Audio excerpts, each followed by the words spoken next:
Like we had 3 different cocktails. And then wine. Hey, fuck off! So if I'm leaving, like, Pizza Express. If anyone gets mud on this white coat, I swear to God I'll kill you. I felt like a right twat. This is Your Welcome America presents Girls Aloud Off the Record, episode 6. I'm Ben. I am a Fraser. Fraser like razor. And we are in the final week of recapping and reliving the classic 2006 reality show, Girls Aloud Off the Record. Girls on Film. I've changed it for today. Girls on Film. Anyway. Wait, what's the song? For the record. I think it's Mariah Carey. Anyway, if you want to watch this episode or you want to go back and watch episodes 1 to 5, you can because they're all on YouTube. High quality. We're talking 1065 HP. Oh, I just got all those numbers and letters wrong. Well, look, as we know, Faye on camera, she's definitely using like a handy cam to film the entire show. This thing's in SD for sure. Wonder where those tapes are. Do you think they're in a warehouse? They're locked in the E4 bunker of Channel 4. Okay, for the uninitiated, if you've managed to get to episode 6, well done. But we need to tell you what Girls Aloud Off the Record is all about. So, the show follows our beloved UK girl group in the build-up to their 2006 Chemistry Arena Tour. I saw it. From appearing in TV shows to filming the whole lot of history video in Paris, promoting in Australia and New Zealand, although we never actually see them in New Zealand, to promotional appearances in Ibiza and Greece, and going on an ambassadorial trip to China with former London Mayor Ken Livingstone. And here's what's coming up in the final episode, episode 6.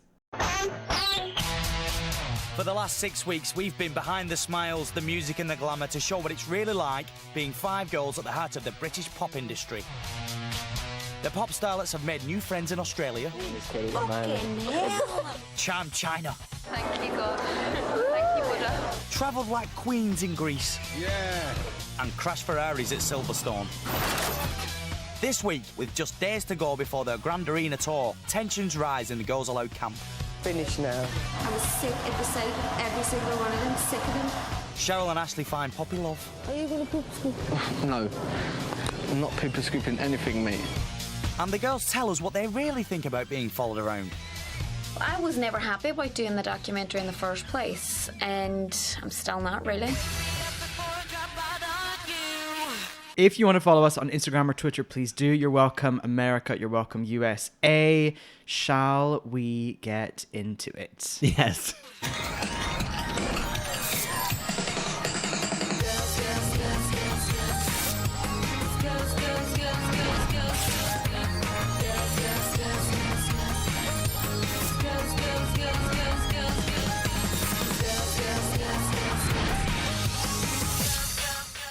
Oh. Wow. Okay. Well, we have a kind of a final montage that opens up set to the song, of course, Big Brother by Girls Aloud from the What Will the Neighbours Say? Big Brother's watching me and I don't really mind.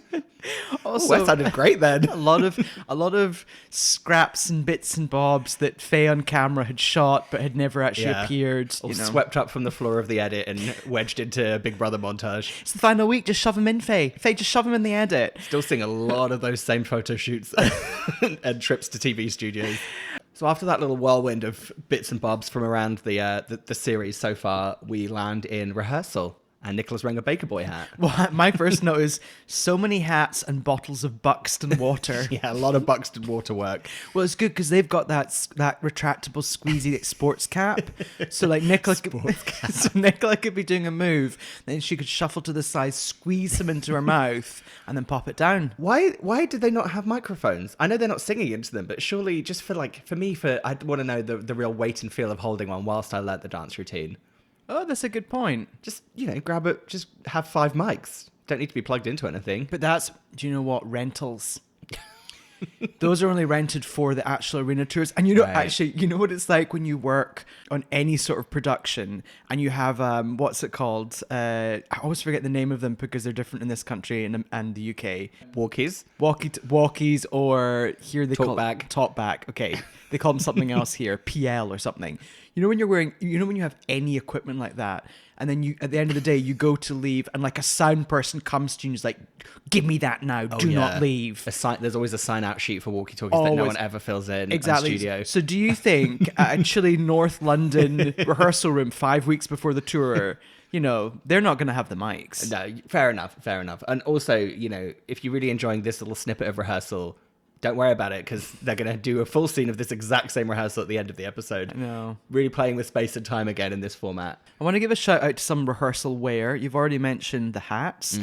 Nicola appears to be rehearsing in plaited pigtails and glasses. Yeah, that's her go-to kind of non-performance, non-photo shoot look, and I really like it. Sensible. It's very like, I'm just putting my hair in those braids and I'm putting my glasses on. We hear from a very casual Peter Lorraine at this point. He's wearing a pair of ripped jeans. Oh yeah, he's in front of a funky subway tile wall. Yes, again, which is this like the Polydor Cafe, maybe? Think so, yeah. And he's basically just saying that... Oh, I didn't write down anything that he said. No, I only wrote down about the funky subway tile wall. His ripped jeans. Because that's all we need.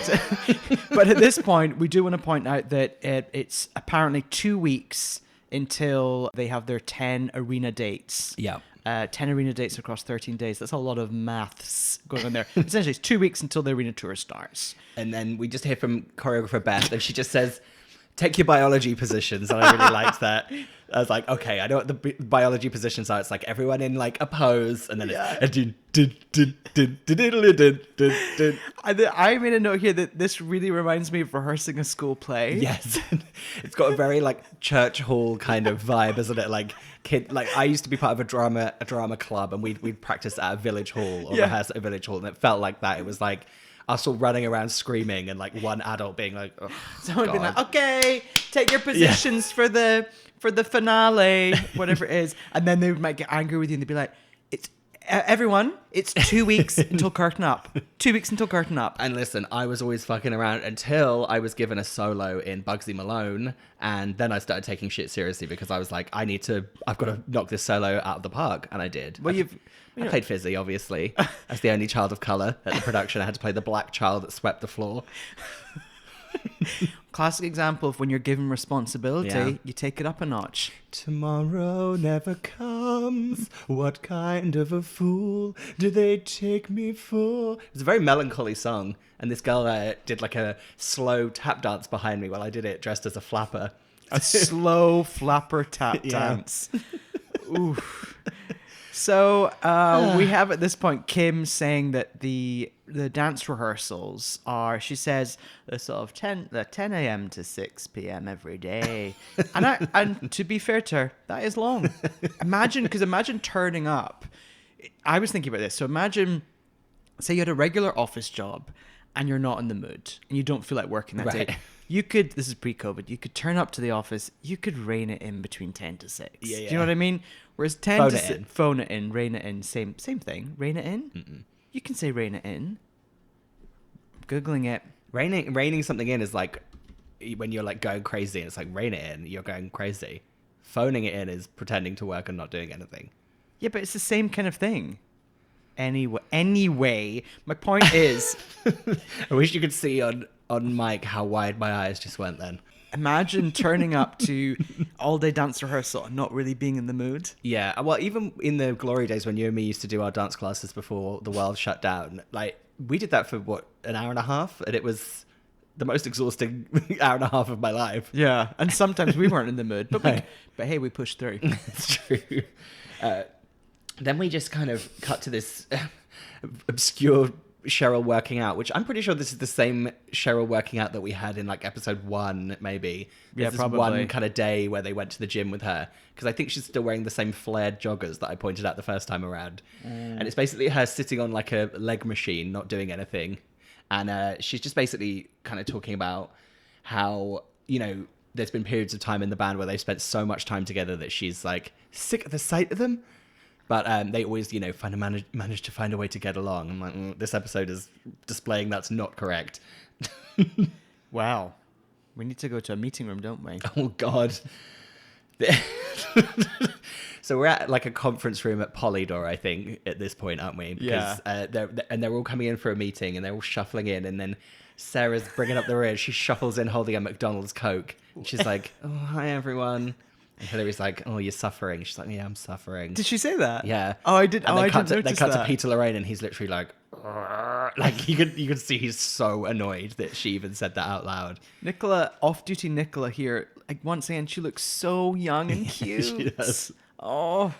So Hillary's called this meeting, and she says that I think it's tomorrow. There's a 6:30 meeting at Shaw Management to go through tour outfits. Was that 6:30 p.m.? Yes. Okay, 6:30 p.m. Yeah. In general, this scene, I really enjoy this scene because it feels very real. It's very tense. So Sarah doesn't want to go to the meeting because she says that it's far away. She has to come back into town for it or something. It sounds like they obviously have to do something in the morning, and then she will go home, and then she has to come back into town for it, and she's not happy about that. Yeah. And then Cheryl's like, well, I pushed back on my wedding planning to come to today's meeting. You know, so Cheryl's essentially saying, I'm taking personal sacrifices to come to meetings for the group. So, and then Hillary is pretty good here. She's like, Sarah, you just need to change your plans by 1 hour. Yeah. So you can come to this thing. And also she says, this is your tour. This is your tour. This takes priority. Hills is good here. At this point, Nadine lays her head on the conference table and pretends to go to sleep, which I loved. Not once has she taken her big bug glasses off either in this meeting. Yeah, she's got grey, early 2000s, a little bit Victoria Beckham out of your mind. Yeah, kind of almost a ski goggle, like an elastic band away from being a ski goggle. So she goes to sleep on the conference table. I just wrote down scheduling nightmare. And that was, again, just like at this point, Nicola pipes up and she starts talking about how, this is, I'm actually the most scared of Nicola because she is so quiet that you know that when she's not happy, and I can imagine that she actually has a pretty, maybe Kim a little bit more, but like I feel like if Nicola pipes up, you know that you're like, oh God, maybe I have pushed it a bit too far this time. Nicola says that in reply to Sarah, like, 'cause Sarah's annoyed that she has to come back into time for the 6:30 p.m. meeting. And there's going to be traffic. Yeah. And Nicola says that the bad traffic is nothing compared to her 3-hour drive to Liverpool. And then Sarah says, yeah, but you don't have to do that. It's your choice. Oh. And I do think that there's something, this is maybe a bit too harsh, and maybe I'll cut this, but there's something about when Cheryl's talking, especially when she's kind of on her high horse a little bit, I can imagine if you're Sarah, you just don't listen to her. Because she's kind of moaning on and droning on, whereas when Nicola said it, it was like, ooh, it had a bit more kind of a sting to it. And also, that's that classic, again, they're in their early 20s, but it's that classic immature reasoning of, well, yeah, but Nicola, you don't have to go back and drive to see your family. And it's like, yeah, obviously she doesn't, but she's from Liverpool and that's where family is, and she wants a relationship, so don't bring that into it. And you also just need to accept that part of your job is driving in some bad traffic to a meeting. It's really not that bad. I know. She just pop on the train. She doesn't have to do the traffic. I want to know the geography of all this. Yeah, I where feel the like Shawthing management I feel like offices. Sarah's out in like Surrey, or she's like deep. She's kind of deep in a home county. I'm guessing. Right. She's like deep in Buckinghamshire or something, and doesn't want to have to do that long drive into kind of North London. At this point, Peter Lorraine just simply says the words "finish now" and gets up and basically makes the cameras stop filming. And I wrote down, I don't know why I wrote this so stupidly. I wrote down, damage is done, Petey boy. I was like, you've not saved this scene. In fact, you've actually made it worse, because now it truly seems like a full-on argument. I just wrote, damn him. Hills ends this scene by saying, the girls are a handful, but in a nice way. Oh yeah, and she's back in front of those decorative sticks and her Joe Malone candle again. Yeah. And that CD rack. Where are we going next? Well, we need to get to that 6:30 p.m. meeting. Exactly. So we're just smash cut to 6:30 the next day. Deadlines and Diets is playing again, obviously. And I just wrote, Sarah isn't there. Ha ha. So where is Sarah, Ben? Well, I first of all wrote down, what has she got going on? And then Hills, much like the day before going through the Australia trip itinerary, Hills sort of announces to the group, but essentially is announcing to camera where Sarah is. And she's saying, oh, well, Sarah had that dentist appointment. It's such bullshit. So she's not here. So you all know that. Everyone's just like, ugh. So I tried to zoom in on the mood board a couple of times. The one that said science lab. I think I saw a woman in a 50s swimming costume. I also saw a woman in a striped rugby top. So yes, this is their costume fitting, and we've got mood boards everywhere. Yeah, I saw Science Lab on the mood board. I saw Kylie's Red-Blooded Woman album cover. Red-blooded woman. Red-blooded woman. Also, this scene was weird to me because all of them have been banging on about their outfits and costumes all season. Yeah. So it's like, you come to the meeting, you know? Well, and after it's announced that Sarah's at the dentist, there's possibly one of many immortal lines from Nadine in this episode. So the stylist is showing them a mood board. They're kind of sitting across at a coffee table. And she goes, I can't see them. I can't see, it's too far away. My eyes can't focus. And she just like snatches the mood board and starts looking at it. Then they all get in a real uproar about this mood board. I'm not quite sure what their problem is. Well, Nicola, she just wants really low baggy trousers, trainers, and a nice top. That's what she was thinking it was going to be. She really does. And then then we know that there's a shift in the tone of this meeting because the music changes and it goes from Deadlines and Diets to Graffiti My Soul. Spike heels, the skin time dreams, the kibba-dim, ba-da-ba-da-ba-da-ba now. Well, and also Nadine, she's got to go, doesn't she? Nadine just stands up. I really need to be somewhere.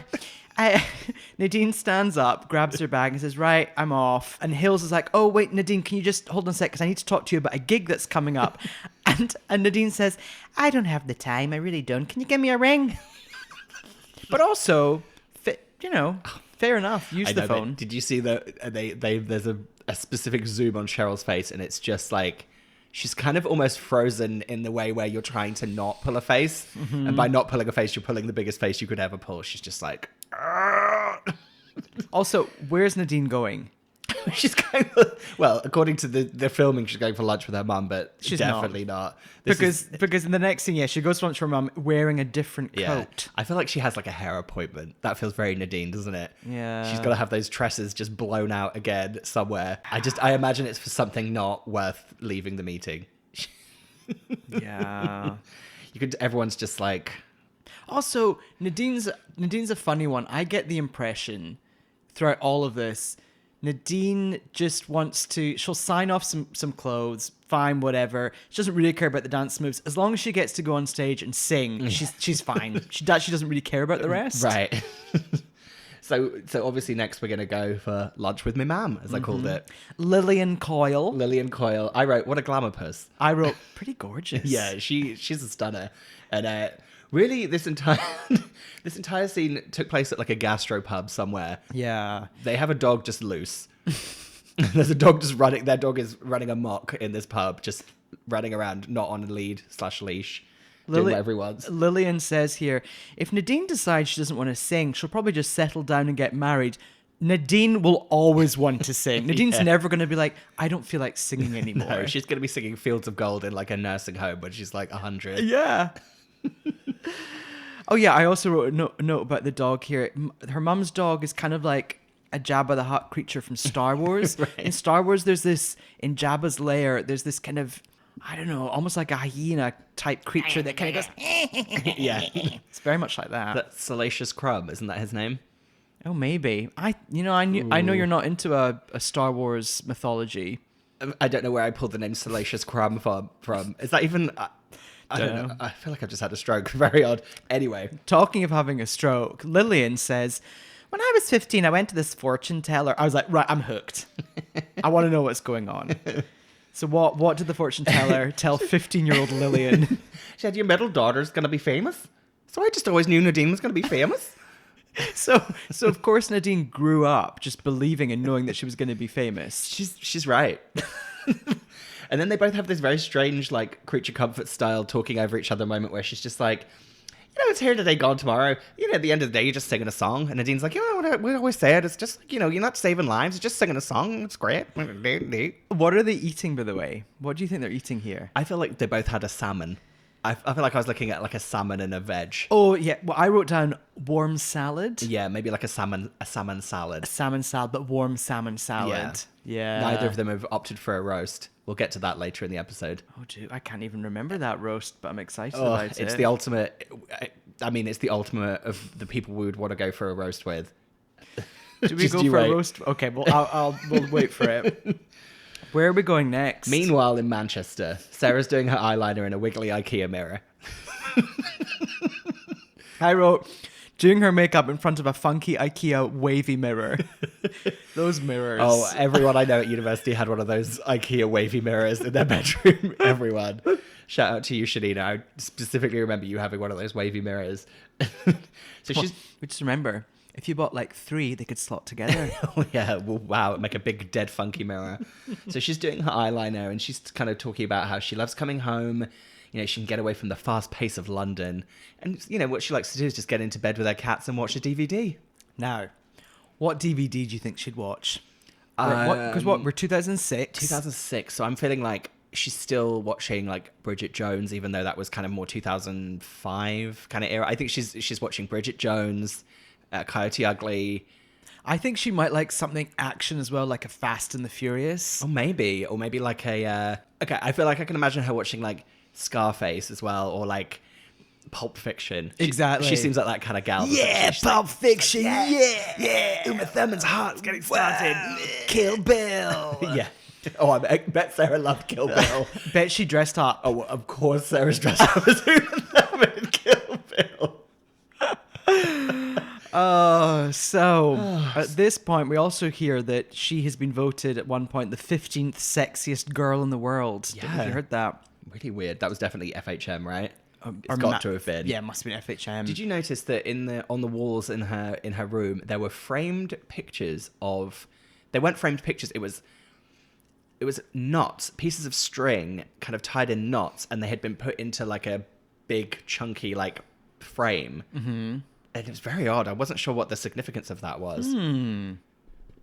I don't know. We'll never know. There was because this clearly looked like either the spare room at her mum's or her childhood bedroom. I couldn't quite. I know, I couldn't work it out either. It seemed like it maybe was her bedroom and that it had been turned into the spare room. Everything felt a little more Classic. spare. Yeah, The wallpaper was quite. Maybe her mum just loved like an ornamental knot on the wall. I think so. The wallpaper was very of a time. It was like What was it? It was like a red? kind of like a maroon, and then every once in a while was a little square of like silver. Right. Very kind of heavy. But speaking of her mum, Marie Hardman. Marie Hardman. Why is she Harding? I don't. I'm guessing. Maybe Marie remarried Yeah, and or took on divorced. half. Yeah. But it's weird that she went from Hardman to Harding. Yeah. But her mum's quite posh. I said that she looks and sounds like Theresa May. Yes. I was like, huh? Yeah. Wait a minute. Unexpected. Very unexpected, but very posh. So Sarah's mum Sarah thinks they're talking about boys and guys and relationships, and Sarah thinks she has a radar for shits. Yes. I think she does too. I think she does. And then her mum says, Marie says, the public image of Sarah is a bit of a party girl. And then Sarah shouts, I am. Yeah, she's like, I love partying. In the background, she's like, Sarah, I'm trying here. It's like, no, but Sarah, we're saying that as like, we're not trying to, it's very, Sarah got confused. Yeah, and she's like, oh yes, she's a very lovely girl, and you know, I just hope she settles down one day and has a boyfriend. Like, all right, Marie, where are you coming from? And on the wall, she will hang knots, framed knots that show her love and commitment to another human being. I'm a party girl, Mum! It's like, what a strange dynamic to think of those two hanging out with each other. What's Sarah wearing? Did you make a note of this? Oh, I didn't know. She's wearing a real classic from the time, like military jacket from Topshop. Ooh, lovely. Do you remember? Like a khaki green with Lovely. buttons and straps and things. I will say that the two cats that she's talking about are very cute. They're like white and fluffy, and at one point one of them comes in and has a little rub on her, and I thought they were very cute. Oh. Sarah says she's sick of being single and going to the same clubs, places and hangovers. But then she says she doesn't like routine, but she would like nights in with takeaways and a DVD. But I'm like, but that sounds... Very routine. Yeah. So I'm like, wait, I'm confused. What's going on here? I guess she just wants someone to surprise her with a DVD at like 2 p.m. Surprise! We're gonna watch a DVD. Throwing a duvet on her and her being like, "What? Oh, okay." Waking her up in the middle of the night. DVD time. Yeah. Oh my god! It's 4 a.m. Oh, next, I tell you where we're going to go. I mean, talk about going to the most cozy place you could possibly go to. We're going to go over to Diane Walsh's house and have a goddamn roast. I'm sorry. Even now, wherever Diane's living, I want to go to Diane's house and have a roast with Kimberly and her family. Oh, yeah. Oh my God, I bet it's so nice. Really cozy, lovely, and unchallenging. Yeah, like I wrote a note, Kim's family seem as lovely as her. I know. I want to give a shout out, more high back chairs in this kitchen, because I think Cheryl's family had a lot of high back chairs as well. Inexplicably, a piano in the kitchen. Oh, high back. I noticed that. Also, you see the tiny TV on the kitchen counter beside the kettle. I was like, was that a thing for a while? I never really remember TVs in kitchens sitting on the countertop. My mum had a tiny TV in the kitchen. I remember she used to watch Wimbledon on it. And I'm not sure. I don't know who my mum was trying to fool that she was spending so much time in the kitchen she had to be watching Wimbledon there. But my mum did not cook. Do you know what? Pop Wimbledon on. You don't need to pay. It's just the noise, the green. But I don't know what my mum was lying to us saying she was doing in the kitchen all that time, because she certainly wasn't cooking or cleaning. Did you notice that Kimberly's mum Diane speaks exactly like Kim, but 3 octaves higher? Yeah. So as Kim's more like this, Diane's more like this, the way she talks. And then Sally, her sister, sounds exactly like Kim. Oh. Sally's got a little glint in her eye, hasn't she? Sally also has a music career, doesn't she? Does she? I'm pretty sure she's like a musical theatre person. Because I wrote older sister Sally with a side pony. Because I thought she had the air of a very together sort of recruitment consultant. Well, I think maybe those two things could be the same thing, you know? I know she had a musical career, but she probably is a recruitment consultant now. And she's probably very good at it. She does a really... So she's talking about how, you know, Kim's actually been pretty lucky because the press have been pretty kind to her as one of the members of Girls Aloud. And then she does a spot-on Kimberly impression where she says, she calls her up and says like, oh, have you seen this thing in the paper? Oh, I'm sorry. Oh, that's really bad. And she said, Kim just goes like this. Oh, yeah, it's fine. I was like, yep. That's an accurate representation of calling up Kim to talk about a press article. That's fine. It doesn't matter. So then at this point, Sister Sally also thinks that Kim in the future might graduate onto musicals. Well, she's heard the... She's seen the call sheet for Passions of Girls Aloud, hasn't she? Sally. But also, like, graduate. I love the idea of being like, oh, well, you know, you started in an incredibly successful girl group, but put that behind it and let's do a regional tour of Big the Musical. Well, didn't she play Princess Fiona in Shrek the musical? She did. In London. In London. She was not in the touring production. And then she did Big the Musical. Do you think... What on earth is Big the Musical? I barely can remember Big the movie. Oh, really? Yeah, it's not a... There's definitely a musical number set on that fucking piano, right? There's also definitely a musical number that uses the word big. Yes. You know, about being big and small and all that kind of and the stuff. fortune-telling machine definitely... Like, Zoltar definitely has a full dance number. Like, breaks out of the box and does, like, a full song and dance routine. Well, you know, get at us, anyone that's seen Big the Musical. Give us some feedback about that. So then the song It's Magic from Chemistry segues us into a night out in Leeds. Oh, night out with her brother and sister. The first shot of this night out is so good. It's oh my God. So Kim is just trotting up to like a venue, like a bar. Yeah. And she just says to her bouncer, she says, hiya, you alright? Hi. To the bouncer. So good. All, hi, you alright? Hiya. All 3 things in a row to the bouncer. I loved the look. This gave me a real like thrill of like Norwich nostalgia of like my hometown. Everything looked kind of the same, and I was like, oh, and they're sitting in this bar having like a drink, and they're all cheersing, and it just looks so. I want to go for a drink with Kim and her siblings. It just seems so nice. So this is 2006. So actually So I would have just left uni. So, because this is in Leeds. Yeah. I would go on many nights out to Leeds. For me, it is just that early to mid-aughts time of going out in somewhere regional like that. Like Pitcher and Piano. Pitcher and Piano.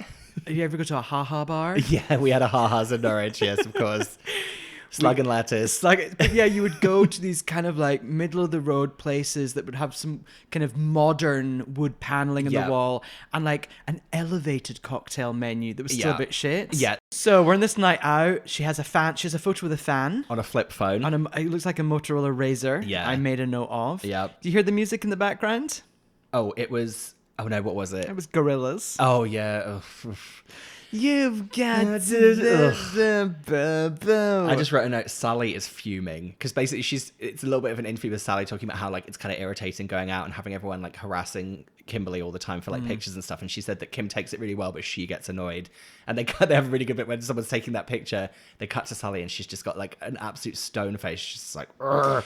Sally would be really good if, even actually now, to be like Kimberly's manager. Yeah. Because she seems really switched on, Yeah. but also no nonsense. Yeah. And like she no could, nonsense is perfect description of Sally. And she could be like, while Kim's lovely, she has got more of a bite to her. yeah, So she I feel could be like the bad cop for but, sure. oh yeah, maybe I'll do the regional tour of Big, but you would speak to my sister Sally. Sally. And Sally's like, it's London or nothing. We're not doing a tour. And at this point, a man in a gold silk shirt comes up to Kimberly and he's just like, "Are you in Girls Aloud?" And she's like, "Yeah." That's just that exchange. I just wanted to talk about someone being in a gold silk shirt. Very bold choice for a night out. I wouldn't be able to do that because of the sweat patches. Oh, but this was Leeds at this time was quite like, in terms of what like straight guys would wear, Right. quite funky. Dead funky. Quite funky. In fact, there was a whole, oh my God, yes, right. There was a club night called Kiss to Funk. Oh. Yeah, it was really fun. And then there was- Funky's built into the name. Funky's built the name. Funky by name, funky by nature. And then there was also this really fun club night called Speed Queen that was kind of like a gay club for straight people. Got it. Lot of like drag and performance artists and things going Right. on. But everyone would go. It was Right. very, very so fun. where like straight people can enjoy what a good night out actually is. Yeah, maybe it was a bit like, I hesitate to use this, it was a bit like, imagine Burning Man but in a club. Right, But less annoying. I hear you. Yeah. I hear you. Any Very high concept for Leeds. Yeah. And then at this point, they're walking down the street and clearly a very like posh Leeds student. He looks like he's going to have like a Leeds accent, but then when he talks on camera, he has a very posh, like he's some Leeds student idiot. And he basically was walking along and he's like, oh, could you get out of my shot? I'm on camera. And then they cut to Kim and she just goes, "Oh, twat." And then there's a really long, slow head turn with her like going, "Ugh." And it looked like they'd slowed it down, but actually you can see people moving in the background. It's just her head moving so slowly. She's just like, "Twats." And then someone shouts from the distance and says, "Girls allowed a shite." And Kim's just like, "Oh," and she just says to the camera, "You want to knock them out, but you just keep on walking." Really love the term shite instead of shit. Shite. It's really good, isn't it? Shite. It's like a while back when we were talking about people saying bastard up north instead of saying bastard. Yeah, shite bastard. It's really satisfying. Anyway, should we go back to dance rehearsal? Let's go. So this starts with Sarah greeting one of the dancers. It's the dancer from the Grease episode. Yeah, she's Miss Thing, who was definitely, a little bit of a star herself, I think. I actually know Okay. someone who had a fling with this dancer. Ooh. Yeah. Who is it?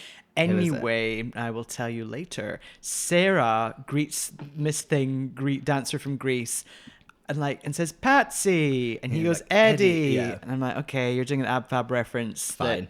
Sure, fine. He's also wearing a fashion glove. It looks like at Yep. this point. Yeah. Yeah, and then Cheryl is pumped.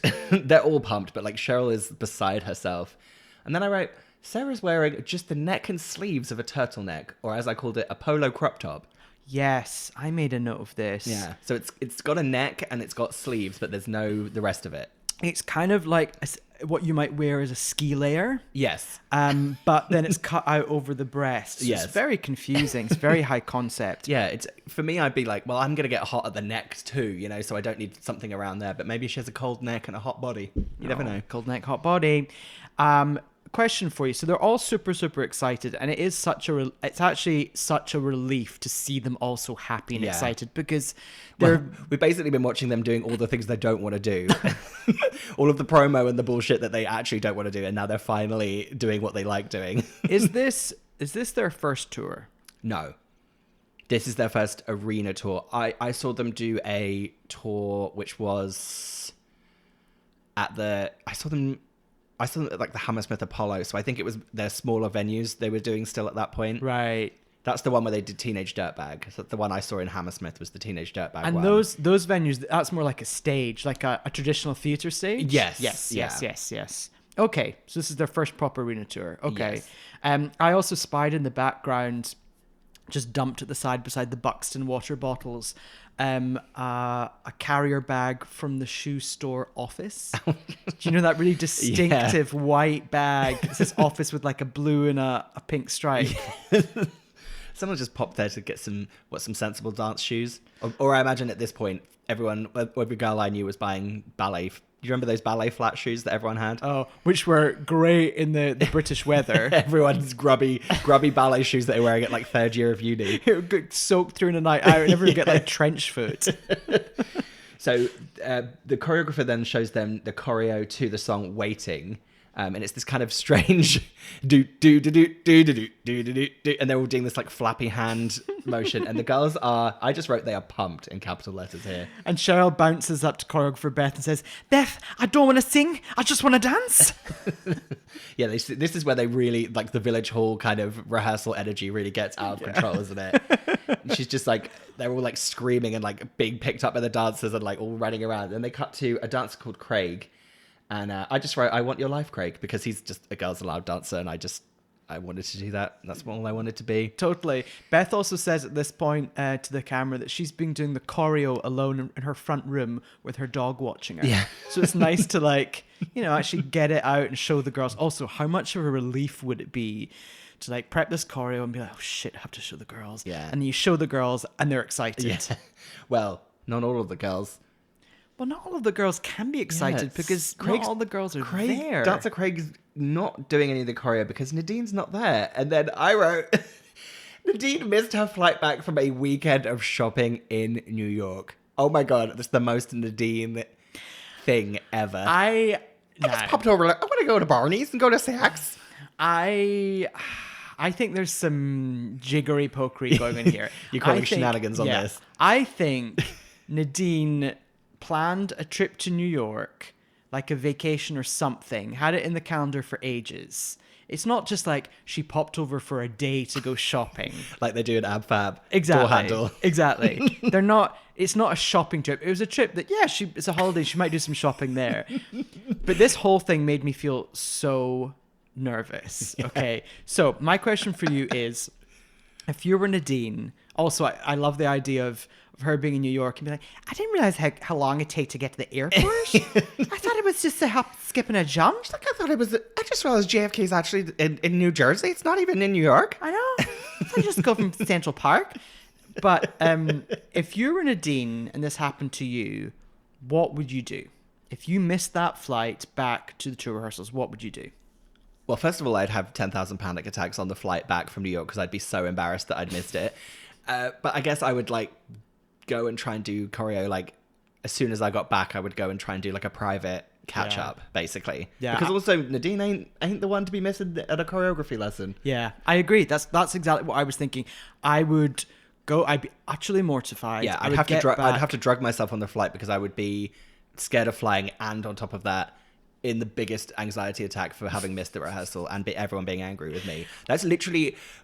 Okay, just to not get too personal, that is quite literally all of my neuroses wrapped up into one. It's flying, people being annoyed with me, and me missing something. All of that together, I think I would be dead.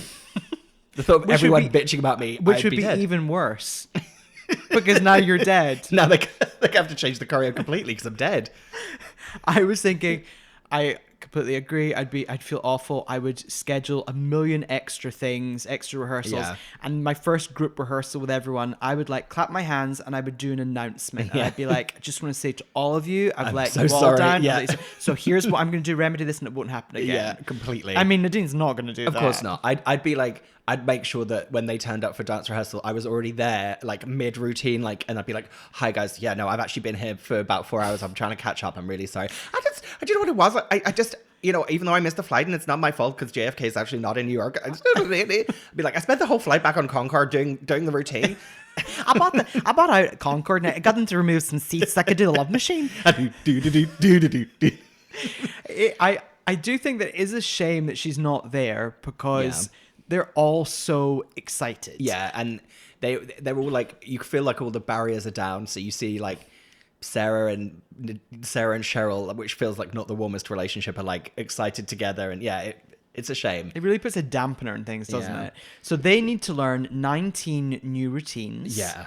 And while Beth's talking about that, there's a cutaway of them. They're all on their like sitting on the floor on their Nokia phones. Yeah. Doing that T9 predictive texting to their boyfriends. Oh, I always turned off predictive text. T9 was real tough. Oh, so hard. Cheryl's saying that you get yourself... Oh, yeah, she likes touring because you get yourself into a routine and before you know it, you're on your way to Nottingham. And I looked at the Nottingham Arena. That's got a 10,000 person capacity. Yeah. That's substantial. Also, Cheryl at this point, she needs to hydrate herself with all that dancing. So she's drinking orange squash out of an Evian bottle. Yeah. It to me, it probably in my head was like a sports drink, but yeah, it definitely was orange squash, wasn't it? Yeah. A Kiora. She's like A mixed Robinson's. herself. Yeah. Oh God, I bet back in Cheryl's flat with Ashley, they've got a Robinson's in the cupboard, haven't they? An orange squash.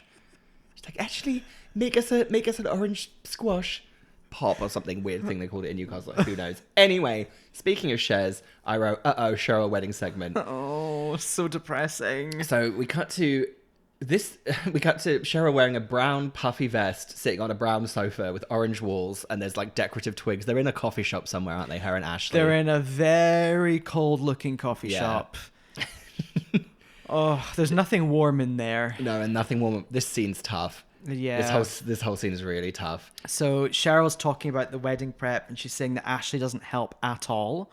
Cheryl's also deciding whether to change her surname or not. Oh, no. Yikes. And Ashley's like, yeah, you will change it. Yeah. It's like, oh, every word that comes out of his mouth is bad. In the limited things that he says in this show are bad. Everything he says is negative and like embarrassing. He seems like such an asshole, Yeah. like a horrible person. Yeah. Also, she talks about starting a family. She wants a family after the band, but where she wants to be is far from where she's at the minute. So she hasn't achieved everything yet. And then they have this weird conversation about starting a family, and it seems like the two of them have never spoken about starting a family up until this point. Yeah, it's bad.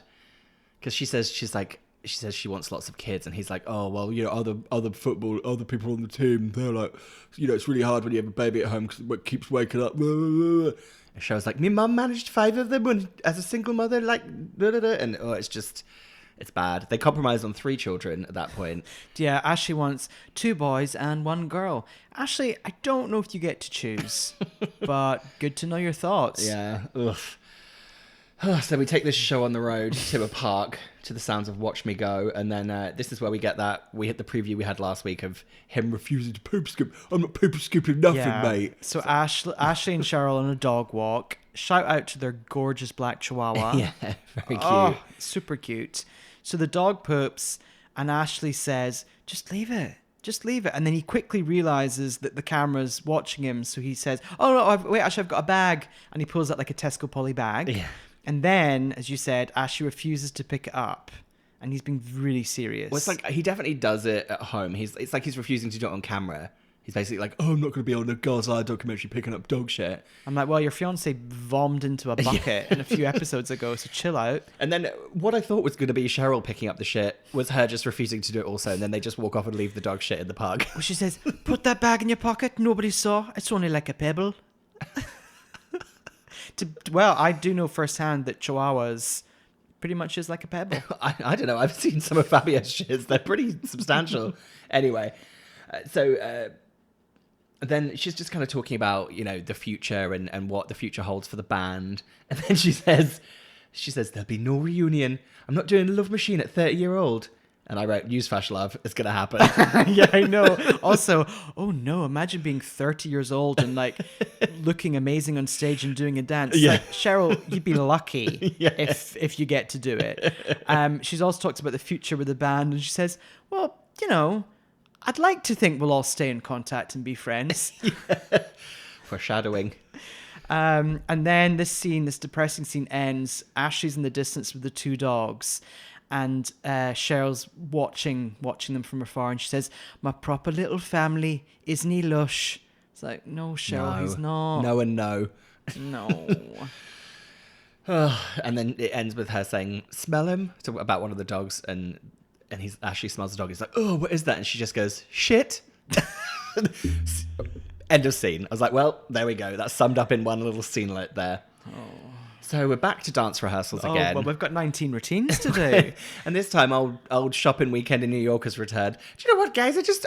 I'll say it again. I didn't realize JFK is not in New York, and I just didn't realize I had the time. I got in a yellow taxi, I went to Barney's, and then they were like, do you know what, Barney's? You got to go to Saks. And I said, I can't go to Saks. I went to the Empire State Building, and me and my mom went to see Jude. So she also... I completely went to a different zone there. I could have done that for about an hour. Yeah, it was very religious like. So at this point, to prep herself for the dance rehearsal, I don't know if you saw that shot of Nadine spraying herself with, it looks like an impulse body spray. Yeah, spraying her neck with it. I was like, what is she doing? I was like, well, she could be inconsiderate because the dancers are going to get very close. That's true. Yeah. A lot of them being dipped, I think, so for the dipping choreography. Have you noticed that choreographer Beth has a permanently croaky voice? Oh, she's fully... This is day 2 rehearsals. Her voice is gone. Yeah. Well, actually, to be fair, it's all that shouting. Yeah, it's a lot of shouting. Girls, come on. So at this point, I made the note again. Nadine really isn't in a position to be behind with the steps. Then I wrote the note, I love Sarah. Don't remember why. I think, it's because Sarah was just talking about how excited she was. And she's just, Sarah, as intense, as kind of too intense as she can be at some points, there's like an infectious kind of happiness to her that I find really, really, really endearing. And I definitely would love to hang out with Sarah now and then. Yeah. And forever. Well, I will say, when I met her, she was a joy. Yeah, she seems just like a really nice person. Yeah, she made me very nervous. Yeah. Just with her lovely, intense energy. Yeah. But she was a joy. Yeah. Choreographer Beth says that there's so much that she can do with Girls Aloud because their music is unique and versatile. And I just wrote, she's right. Yeah, she ain't wrong. There's a whole lot of history. A whole lot of moves. Yeah. A whole lot of choreo. A whole lot of and every song has maybe 6 or 7 different songs jammed into it anyway. So you're like, I could do this at this point and that at that point. Great. Flamenco to, I don't know, some sort of Egyptian move. Who knows?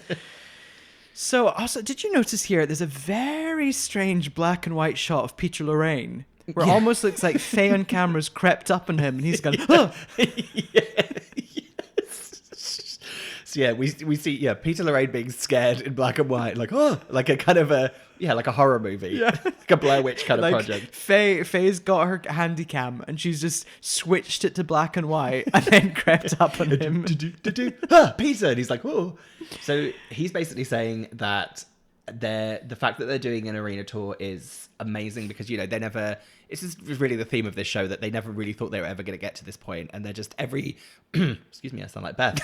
Every success that they've had is still kind of a pleasant surprise to them because even though they work hard, it's not really the kind of market for a girl group, etc., etc. And he finishes off and just says, the fact we're doing an arena tour, and he goes, that's fucking good, I was like, yeah. It's like, do you know what is fucking good, Peter Lorraine, in your ripped jeans? Mm-hmm. Your cute little geeky twink who seems to be in charge of an entire record company. Right. So then we have a little wrap-up segment here where the girls are going to talk about just their experience of filming a reality show. I called this final wrap-up Girls on Film. Yeah. So we have Girls on Film. So I feel like I really need to make sure I get that harmony correct. Girls on Film. Girls on Film. So this is where they are asked, all the girls are asked, like, how was it being filmed? How was it? Did you buy me the DVD of this? I think you might have bought me the DVD of this documentary as a gift, because I'm just remembering it was called Girls on Film. Or someone bought me this as a Christmas present, because I remember the bonus came with like a music video of Girls on Film. The song. Remember. I think you did. Someone did. Get at me, anyone listening that bought me this on DVD as a Christmas present. It sounds like it was on like a Sainsbury's bargain bin DVD I just box. remember getting it and having Girls on Film as like an extra bonus track. Oh God, I wonder where that DVD is. Damn, I wish I hadn't thrown that away. It's a piece of history. Anyway, so they're all the girls are being asked, how was it being filmed for the past 6 weeks? Yeah, I actually only wrote down one person's reaction. Obviously, well, Kim says it's hard. Sure.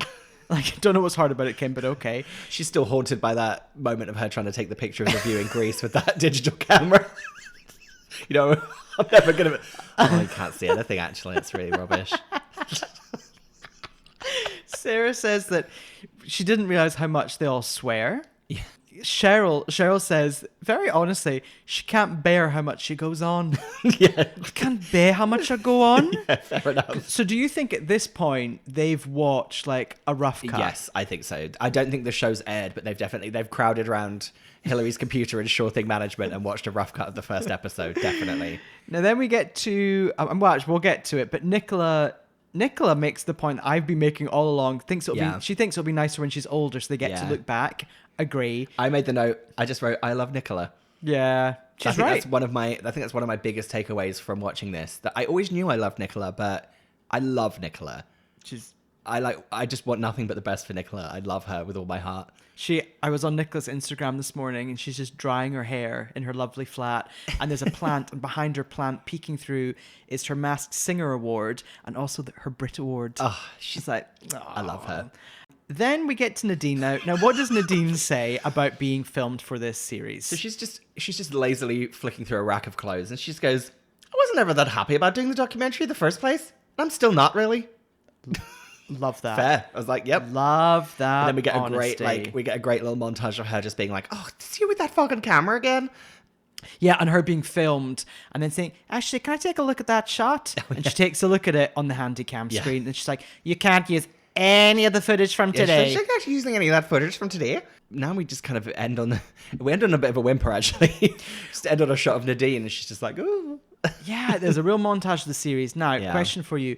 Why didn't we end this whole series? I thought the final shot would be like the very first, it would be the girls backstage at the arena tour, excited, and then them starting the show, and the show starts, cut to black. Yeah. Well, I mean, there's many mistakes were made. I mean, if anything, this should have been episode 1, and then the show should have been following them on tour, not doing a very mundane press tour for a whole lot of history. Yeah, why didn't they just even do like 2 bonus episodes where they follow them on tour? No idea. Because there's nothing better than a tour documentary. I love them. I Girls could watch Aloud, any of them. Girls Aloud, and it'd be called Girls Aloud on stage and off the records. Yeah. Done. Mr. Trigg. Well, that's us. That's it. What a weird recap this has been. I mean, really, we've much like the producers of this show, we've squeezed 6 episodes out of about 5 different setups. How many times have we seen Hillary sitting next to those twigs and that Joe Malone candle? Cheryl in that gym, that rehearsal room. That Holly and Stephen Saturday showdown with the big spoon. We've seen that about 50 times, haven't we? Where's that prop now? Oh, no, you decided it's in the cages at Media Centre. That's right. Media City, Manchester.